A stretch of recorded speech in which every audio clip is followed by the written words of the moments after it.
বিসমিল্লাহির রহমানির রহিম। প্রিয় ভিউয়ার্স, আসসালামু আলাইকুম। আমরা আজকে গ্রিনল্যান্ড গার্ডেনে অবস্থান করছি। আমরা 7 দিন আগে একটা ভিডিও করেছিলাম।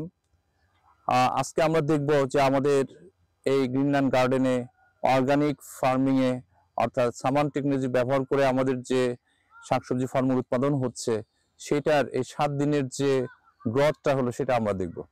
আমরা বর্তমানে বেগুন খেতে দাঁড়িয়ে আছি। আমরা দেখছি যে এখানে বেগুনের গাছগুলো অনেক বড় হয়ে গেছে। আমরা গত সপ্তাহে যা দেখেছিলাম তার চেয়ে অনেক বড় আমরা দেখতে পাচ্ছি বেগুনের গাছগুলো। অনেক সুন্দর গ্রোথ হয়েছে। তো এখানে যেটা করতে হবে, বেগুন গাছগুলোকে আমাদের লম্বা করতে হলে বেগুনের নিচের দিকের যে কাণ্ডগুলো আছে বা কুড়িগুলো আছে এবং পাতাগুলো আছে 3-4টা পাতা কেটে দিতে হবে। তাহলে যেটা হবে, এটা আস্তে আস্তে বড় হতে থাকবে। এবার প্রায় 5 ফিট 6 ফিট পর্যন্ত লম্বা হবে এবং উপরে যে ফল ধরা শুরু হবে। এরপরে আমরা টমেটো ক্ষেত দেখাবো আপনাদের। টমেটো ক্ষেত আমরা দেখছি আমাদের 7 দিনের মধ্যে আমাদের টমেটোগুলো গাছগুলো অনেক বড় হয়ে গেছে। আমরা দেখতে পাচ্ছি এখানে, আপনারা দেখতে পাচ্ছেন যে গাছগুলো অনেক বড়। এখন এখানে আমাদের মাচা দেওয়া হয়েছে যেন এখানে যেহেতু আমাদের সিঙ্গল লাইন আছে, আমাদের মাচা দিয়ে দেওয়া হয়েছে যেন এটা সুতলির মাধ্যমে, দড়ির মাধ্যমে এটা আস্তে আস্তে এটার সঙ্গে বেঁধে দেওয়া হবে এবং আস্তে আস্তে সে পেঁচিয়ে উপরে তোলা হবে। তো আমাদের 7 দিনের মধ্যে আমরা দেখতে পাচ্ছি যে আমাদের টমেটো গাছগুলো অনেক বৃদ্ধি হয়েছে, আলহামদুলিল্লাহ। আমরা দেখেন, আপনার ভিডিওতে দেখতে পাচ্ছেন যে অনেক গ্রোথ হয়েছে আমাদের এই টমেটো গাছগুলো। আমরা আশা করছি আমাদের প্রায় 7 ফিট লম্বা হবে এবং প্রচুর পরিমাণ ফলন আসবে। আমরা আরেকটি টমেটোর ক্ষেতে আমরা এসেছি। আমাদের 2টা প্লটে টমেটো লাগানো হয়েছে, একটাতে সিঙ্গেল রোতে, একটাতে ডবল রোতে। এখানে আমরা দেখতে পাচ্ছি ডবল রোতে আমাদের টমেটো হয়েছে। এখানে আমরা দেখতে পাচ্ছি 7 দিনের মধ্যে আমাদের এই গাছগুলো অনেক লম্বা হয়ে গিয়েছে। এগুলো প্রায় আমাদের 3 ফিট এখন হাই হয়ে গেছে। আমাদের লক্ষ্য হলো এটাকে 8 ফিট পর্যন্ত হাই করা। তো সেইভাবে আমাদের কাজ চালানো হচ্ছে। আপনারা দেখেন, আমাদের সম্পূর্ণ অর্গানিক একটা পদ্ধতিতে, কোনো প্রকার রাসায়নিক সার, রাসায়নিক কীটনাশক ছাড়া আমরা এখানে চাষ করছি এবং আমাদের গাছগুলো আপনারা দেখতে পাচ্ছেন প্রচন্ড হেলদি, অনেক হেলদি হয়েছে, অনেক সুস্থ সবল, অনেক মোটা তাজা হয়েছে এবং আমরা আশা করি এখান থেকে অনেক বেশি ফলন আমরা পাবো। আমরা পুরো বাগানটা আপনাদের দেখাচ্ছি এবং এখানে আমাদের যেহেতু ডবল রো আছে, সেখানে আমাদের মাচার সিস্টেমটাও একটু ডিফারেন্ট। এখানে একটা মাচা তৈরি করা হয়েছে, যে মাচায় আপনারা দেখতে পাচ্ছেন যে এই সোজা একটা বাঁশ দিয়ে আটকানো হয়েছে, তার উপরে আরেকটা বাঁশ দিয়ে আটকানো হয়েছে এবং এর মাঝে জিআই তার দিয়ে আটকানো হয়েছে। এটার উদ্দেশ্য হলো যে গাছগুলোকে এইটার সঙ্গে আস্তে আস্তে উপরে উঠায় দেওয়া। তো যত উপরে উঠবে আস্তে আস্তে গাছটা যত লম্বা হবে এবং তত বেশি আস্তে আস্তে ফুল ফলে ভরে যাবে এবং উৎপাদন আমাদের আস্তে আস্তে অনেক বেশি বাড়তে থাকবে। আমাদের পুরো বাগানটা আপনাদের ভিডিও করে দেখানো হচ্ছে যে আমাদের কি পরিমাণ গ্রোথ হয়েছে। আমাদের টমেটো গাছগুলো অনেক বৃদ্ধি হয়েছে মাত্র এই 7 দিনে। আমরা সত্যি আসলে বিস্ময়কর, আমাদের যে গ্রোথটা এটা অনেক বিস্ময়কর, যে অল্প দিনের মধ্যে আমাদের অনেক বেশি গ্রোথ হয়েছে এবং আশা করি খুব অল্প দিনের মধ্যে আমাদের টমেটো গাছে আমাদের ফুলও চলে এসেছে। আমরা দেখতে পাচ্ছি প্রাথমিক পর্যায়ে আমাদের এই ফুলগুলোকে ভেঙে দিতে হবে, কারণ হলো আমরা এই গাছের এখন ফল নিতে চাই না। আমরা যেটা চাই, এখন গাছের গ্রোথে আমাদের মনোযোগ দিতে হবে। আমরা যখন এখন ফুল ফল নেই তাহলে গাছের গ্রোথ বন্ধ হয়ে যাবে। এই জন্য আমরা যদি পরপর 3টা ফুল আমরা ভেঙে দিই তাহলে দেখা যাবে যে এই গাছটা খুব দ্রুত বড় হবে এবং যত বড় হবে তত বেশি তার ফলনটাও বাড়তে থাকবে। তো এরপরে আমরা আরেকটা ক্ষেত দেখাবো আপনাদের।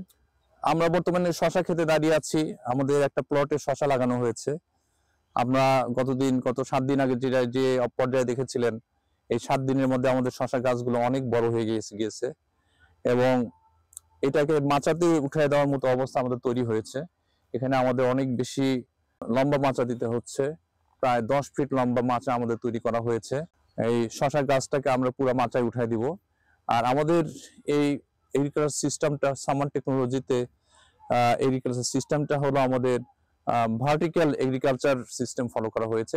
আমরা যে জায়গাটা পাই অনেক অল্প জায়গা পাই, কিন্তু যখনই আমরা ভার্টিক্যাল সিস্টেমে যাব তখন আমরা আমরা যদি দেখি এখানে আমাদের 3 ফিট জায়গা আছে। এই 3 ফিটটা যদি আমরা হরিজন্টাল অর্থাৎ আমরা আনুভূমিক দিকে আমরা মাচা দিতাম, তাহলে মাত্র আমরা 3 ফিট জায়গায় পেতাম। কিন্তু এই 3 ফিটের মধ্যে আমরা 10 ফিট করে দুইটা মাচা যখন আমরা দিচ্ছি, তখন আমরা প্রায় 20 ফিটের আমরা জায়গা পাচ্ছি। তাহলে আমরা মাত্র 2 ফিট জায়গা থেকে আমরা 20 ফিটের সুবিধা আমরা পাচ্ছি, যার ফলে এই পদ্ধতিতে আমাদের উৎপাদনটা অনেক বেশি বাড়বে। আর আমাদের সামান টেকনোলজিতে এই অর্গানিক সিস্টেমে আমাদের এমনিতেই বলা হচ্ছে যে আমাদের কৃষকের উৎপাদন খরচ অনেক কমবে। কৃষকের উৎপাদন খরচ প্রায় অর্ধেকে নেমে আসবে। শাকসবজি, ফলমূল এবং ফসলের উৎপাদন প্রায় 4 গুণ বৃদ্ধি পাবে। তো আমরা এটা বাস্তবে আপনাদের দেখাবো ইনশাল্লাহ। এটা আমাদের 4 গুণ পর্যন্ত বাড়ানো সম্ভব। আমাদের শশা ক্ষেতটা আপনাদেরকে ভিডিও করে দেখানো হচ্ছে। এরপরে আমরা যাব করলার ক্ষেতে যাব। আমরা এখন করলার ক্ষেতে দাঁড়িয়ে আছি। আমরা দেখতে পাচ্ছি গত 7 দিন আগে করলার গাছগুলোর কি অবস্থা ছিল। এই 7 দিনের মধ্যে আমাদের করলার গাছগুলো অনেক গ্রোথ হয়েছে। এখানে কোনো প্রকার রাসায়নিক সার ব্যবহার করা হয়নি এবং বিষাক্ত কোনো কীটনাশক ব্যবহার করা হয়নি। গাছগুলো আমাদের অনেক সুন্দরভাবে বেড়ে উঠেছে। এখানে মাচা দেওয়ার মতো অবস্থা তৈরি হয়েছে এবং আমাদের 2-4 দিনের মধ্যে এখানে মাচা দেওয়া হবে। মাচা দিলে আমরা দেখতে পাবো যে এখানে ইনশাল্লাহ গাছগুলো দ্রুত বৃদ্ধি পাওয়া শুরু হবে। এরপরে আমরা যাব হলো আমাদের ঢেঁড়স খেতে। আমরা এখন ঢেঁড়স খেতে দাঁড়িয়ে আছি। আমরা 7 দিন আগে ঢেঁড়স গাছের আপনাদের যে আপডেট দেখিয়েছিলাম, 7 দিনের মধ্যে আমাদের ঢেঁড়স গাছগুলো অনেক বড় হয়ে গেছে। তো এখানেও আমরা দেখতে পাচ্ছি যে প্রায় প্রতিটা জায়গায় 2টা করে গাছ লাগানো হয়েছে, 2-3টা করে গাছ লাগানো হয়েছিল। তো এখানে 3টার মধ্যে আমরা সবল গাছ রেখে আমরা 1-2টা গাছ আমরা এখান থেকে কমিয়ে ফেলেছি। এখন আমাদের এই গাছগুলো দ্রুত বেড়ে উঠছে। এখানেও সম্পূর্ণ রাসায়নিক সার, কীটনাশক মুক্ত চাষ হচ্ছে, অর্থাৎ সামান টেকনোলজি ব্যবহার করা হচ্ছে। সিমের ক্ষেতে দাঁড়িয়ে আছি। আমরা গতদিনে দেখছিলাম যে সবেমাত্র সিমের অঙ্কুরোদ্গম হচ্ছিল। আজকে আমরা এই 7 দিন পরে দেখলাম যে আমাদের গাছ প্রায় অনেক বড় হয়ে গিয়েছে এবং এখানে আমাদের মাচা দেওয়ার মতো অবস্থা তৈরি হয়ে গেছে। এখানে আমাদের কাল পরশু থেকে আমাদের মাচা তৈরির কাজ শুরু হবে এবং এই গাছগুলোকে আমরা মাচায় উঠাই দিব। তো প্রিয় ভিউয়ার্স, আপনাদের অনেক ধন্যবাদ ধৈর্য ধরে এই ভিডিওটা দেখার জন্য। আগামীতে আরো তথ্যবহুল আপডেটেড ভিডিও দেখার জন্য আমন্ত্রণ জানিয়ে আজ এখানে শেষ করছি। আল্লাহ হাফেজ।